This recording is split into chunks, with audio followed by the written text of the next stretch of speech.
Well, good evening, everyone. You're logged on to the Fox 40 News information app at 6:30. I'm Matt Johnson. This is the interactive show where we monitor the news wires, the web, and our satellite partners to tell you what is hot.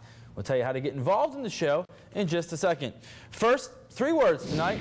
It is hot. Happening right now. Dangerous heat is here just in time for the start of summer today. Let's take a look at your weather right now with Storm Track 40 Chief Meteorologist Mike McGowan. Mike, the purple map means hot temperatures. Yeah, we're starting to get into some whites here, Matt. Check these temperatures out right now. 95 here in Jackson, 96 in the River City, 94 in Macomb. And the rain has been very hard to come by this afternoon, so that's why we have such high heat indices with that humidity out there. It feels like 102 here in Jackson, 105 in Vicksburg, and 104 in Greenville. Question is, will there be any relief in sight with the heat? Maybe bigger question, will it rain? We have the answers to both. We kind of hope so for both, I think, Mike. Thanks. Tonight, I want to hear from you on our Fox 40 News Facebook page. You can search Fox 40 News, like us, and post on our wall. We told you it's hot out there. Some folks don't have any water they can use. Tell us about your heat concerns. Dozens of you posting already. We've got the page pulled up. We'll read your comments a little bit later on in the show. Our heat coverage continues later in the information app. We'll update you on Hinds County's water problems, the ones we just mentioned. We'll also check in with some local hospitals on the heat, and we'll tell you where you can cool off at some area pools. We're going to launch the local app right now, and we see a live look at CNN behind me at the oil spill situation. It's now day 63 in the BP crisis, and oil continues to gush from the Gulf floor. Well, now the new challenge BP is up against may be their toughest yet.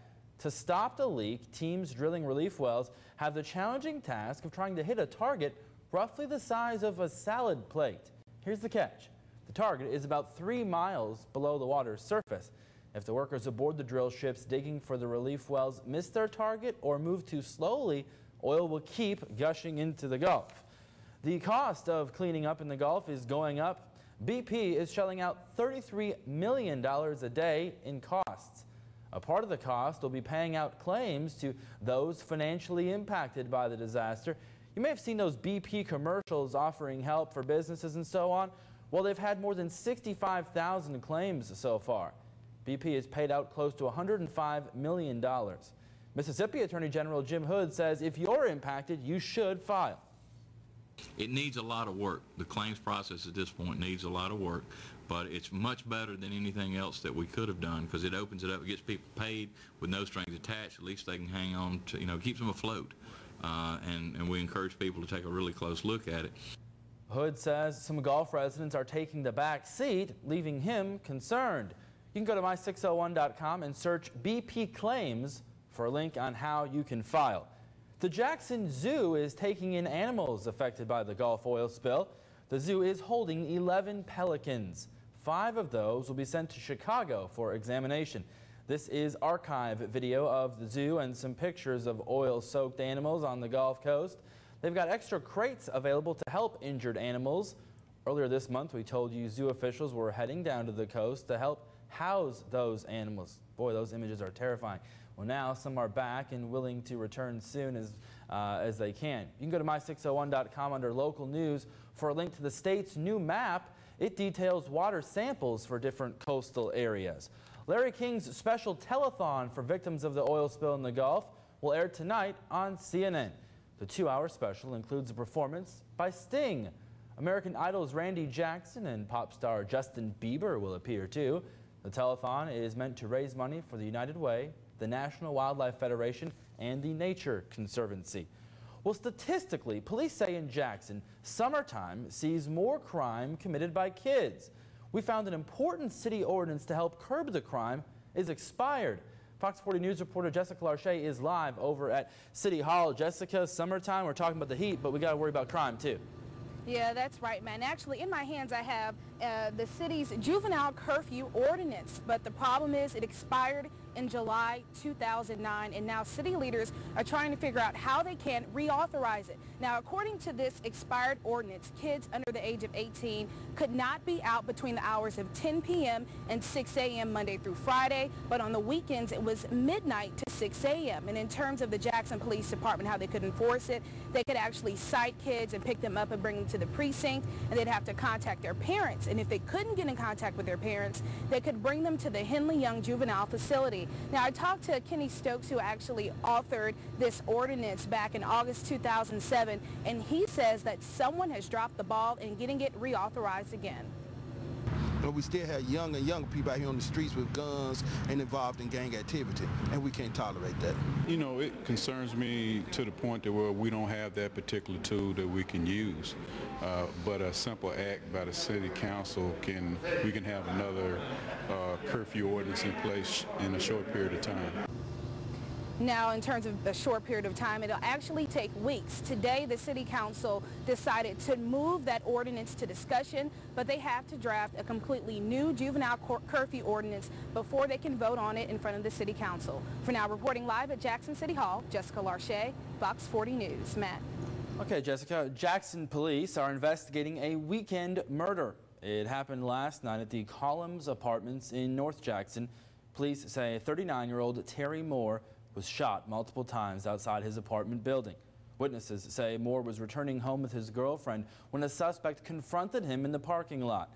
The two exchanged words, then shots were fired at Moore, hitting him several times. When police arrived, they found Moore dead on the scene. The unknown suspect got into a dark-colored Chevy Avalanche with several others and left the scene. Police say 30-year-old Gregory Stovall robbed the Shell gas station here off Daniel Lake Boulevard over the weekend. Stovall jumped the counter where a female clerk was standing and ordered her to give him money from the register and her purse. Stovall later fled the store on foot. Officers found him hiding behind the nearby Waffle House restaurant. Stovall is being held at the Hinds County Adult Detention Center without bond tonight. A nationwide search is now on for escaped Holmes County inmate Bruce Harrell. U.S. Marshals and the Mississippi Highway Patrol have joined to help in that search. Harrell went on a diet in jail. He lost enough weight to slip through the air conditioning vent. This is Harrell's second time escaping from jail. He's indicted on arson charges, which include the fire that officials say he started at a restaurant the last time he escaped back in March. The case against the former Canton animal control officer will now go to a trial. Alonzo Esco, we've been telling you about, is accused of killing and then dumping animals into a creek. Fox 40 News reporter Dustin Barnes was in court this morning where the judge ordered the case to go before a jury. Matt, the judge says Alonzo Esco is not eligible for a probable cause hearing because his primary role was animal control officer. This trial is set to begin in early fall. Canton Assistant Police Chief Bracy Coleman took the stand. He told the court Esco was hired as the animal control officer back in 2007. He was sworn in as a police officer in 2008, but maintained his duties as an animal control officer until he was fired early this year. Judge Samak Richardson says Esco is not entitled to a hearing because he was not acting as a police officer at the time he was accused of killing and dumping animals in a creek. Esco wasn't in court this morning. Madison County Prosecutor Alan Phillips says this morning's procedures was to prevent any legal problems later. We wanted him to have every opportunity to defend himself and be treated fairly under the laws of the state of Mississippi. Currently, animal cruelty is a misdemeanor here in Mississippi.